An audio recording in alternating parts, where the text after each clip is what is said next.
Bangladesh cricket team আমাদের আবেগের একটা জায়গা এবং ভালোবাসার একটি নাম। এখন এই ক্রিকেটে যে 11 জন সোনার ছেলেরা আমাদের 20 কোটি মানুষের প্রতীক হয়ে এবারের বিশ্বকাপে প্রতিনিধিত্ব করছেন, তারা কি সত্যি একবারও আমাদের এই 20 কোটি মানুষের কথা ভেবেছেন? আমাদের যে একটা অনুভূতি, তারা কি এটা কখনো বুঝেছেন বা বোঝার চেষ্টা করেছেন? আমরা যে কতটা আশা, ভরসা এবং একসাথে স্বপ্ন নিয়ে তাদের খেলাটা দেখতে বসি, সেটা কি তারা একবার চিন্তা করেছেন? আমি এখনো এটা বুঝতে পারি নাই যে তারা আসলে কোন মেন্টালিটি নিয়ে আসলে মাঠে খেলতে নামে। হয়তো তারা আমাদের কথা একবারও ভাবে না।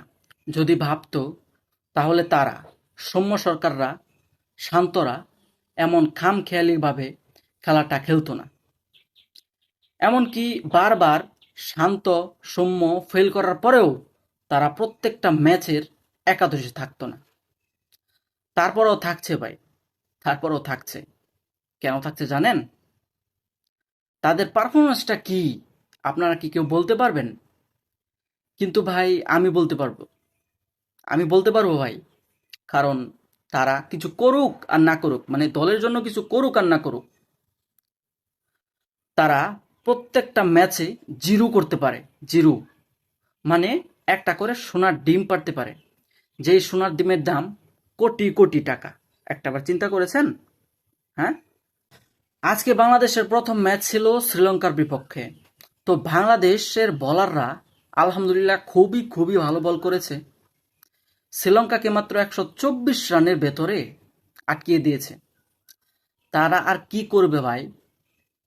তাদের আর কিছু করার আছে? বর্তমান সময়ে টি-20-তে 124 রান কি খুব বড় বেশি রান? খুব বড় টার্গেট? আপনারাই বলেন। তো আমাদের বাংলাদেশের সোনার ছেলেরা যখন 124 রান চেস করতে নামে, তখন মনে হয় যেন তারা 124 না, 224 রান চেস করতে নেমেছে। এমন একটা অবস্থা ভাই। আপনারা যারা খেলা দেখেছেন তারা অবশ্যই এটা অনুভব করেছেন। আচ্ছা, যাই হোক, আমাদের টিমের একটা নির্লজ্জ প্লেয়ার, যার নাম ওরফে ডাক সরকার, সে আজকেও ঢাক মেরেছে। হ্যাঁ, সোনার ডিম দিয়েছে, ভাবা যায়? তারপরেও এদের মতো প্লেয়ার দলে জায়গা পাবে, ঠিক আছে? এদের মতো প্লেয়ারের দলে জায়গা পাবে, সুযোগ পাবে। শান্ত, তাকে নিয়ে আর কি বলবো? যার কোনো যোগ্যতা নেই দলে থাকার, অথচ সেই আমাদের বাংলাদেশ দলের ক্যাপ্টেন। কি একটা অবস্থা, চিন্তা করেছেন? সেই আমাদের বাংলাদেশ দলের ক্যাপ্টেন। যাই হোক, আলহামদুলিল্লাহ, আজকের ম্যাচটা আসলে হৃদয় এবং লিটন খুবই ভালো খেলেছে। এখানে কথা হচ্ছে, লিটনের ফর্ম নাই, সে আসলে খুবই অফ ফর্মে আছে। তো লিটন আজকে রান করেছে, বর্তমান সময়ে তার যে অফ ফর্ম, সেই ফর্মে যে সে এতগুলো রান করেছে, এটাই তার জন্য অনেক। আসলে লিটনের ফর্মে ফেরাটা আমাদের জন্য খুবই ইম্পর্টেন্ট এবং খুবই গুরুত্বপূর্ণ, বাংলাদেশ টিমের জন্য খুবই গুরুত্বপূর্ণ, সেটা আপনারা খুব ভালো করে জানেন। যাই হোক, আলহামদুলিল্লাহ, ফাইনালি বাংলাদেশ ম্যাচটা মাত্র 2 উইকেটে জিতেছে। 2 উইকেটে ভাই, 124 রানের টার্গেটে খেলতে নেমে মাত্র 2 উইকেটে ম্যাচ জিতেছে। সকাল 6টা 30-এ ঘুম থেকে উঠে খেলাটা দেখা একদিক দিয়ে সার্থক। বলবো না আমরা খুব ভালো খেলেছি এবং খুব ভালো খেলেই জিতেছি এবং খুব সহজেই জিতেছি। 124 রান চেস করতে দলটা কতটা স্ট্রাগল করেছে সেটা আমরা দেখেছি। যে ছেলেটা সকাল 10টার আগে ঘুম থেকে উঠে না, সেই ছেলেটাই বাংলাদেশের খেলা দেখার জন্য সকাল 6টা বাজে ঘুম থেকে উঠে বসে থাকে। আচ্ছা, যাই হোক, বাংলাদেশ দল আজকে যে পরিমাণ পারফর্ম করেছে, এটা খুবই খারাপ করেছে। এটা আমাদের জন্য মোটেও ভালো ব্যাপার না। আমরা 2 যুগ ধরে ক্রিকেট খেলে আসতেছি ভাই, আমরা 2 যুগ ধরে ক্রিকেট খেলে আসতেছি, অথচ এখনো বর্তমানে 2024 সালে এসেও এটা আমরা আশা করতে পারি না যে আমরা ফাইনাল খেলবো এবং চ্যাম্পিয়ন হব। হ্যাঁ, এটা আমাদের স্বপ্ন। এমনকি দল সেমিতে খেলবে, সেটা ভাবতেও আমাদের ভয় লাগে, ঠিক আছে? এদের এদের খেলাটার এমন একটা অবস্থা, জানি না এরা কবে ভালো মানের একটা দল হয়ে উঠবে, ভালো মানের প্লেয়ার কবে যে তৈরি হবে, সেটা আসলে আমি জানি না, হয়তো আপনারাও জানেন না।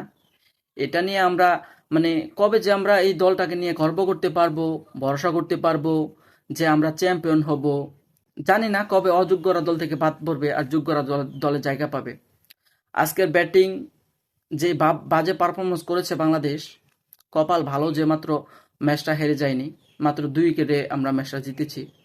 অবশেষে সেই মাহমুদুল্লাহ, বরু যে মাহমুদুল্লাহ, যাকে আমরা দল থেকে আগে বাদ দিয়ে দেই, আমাদের দলের সিলেক্টর, দলের হেড কোচ হাতুরু সিং, যে মাহমুদুল্লাহকে পছন্দই করে না, দল থেকে একদম বাদ দিয়ে দেয়, সেই মাহমুদুল্লাহ আজকে দলটাকে জিতিয়েছে।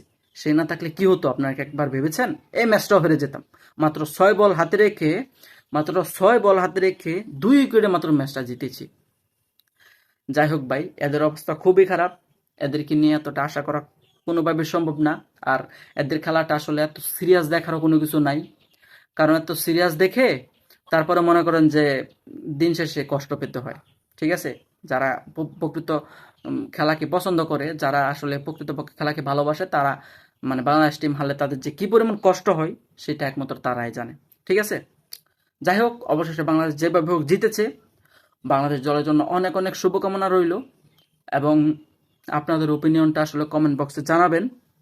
আর আজকে এ পর্যন্তই। আল্লাহ হাফিজ, সবাই ভালো থাকবেন। টাটা।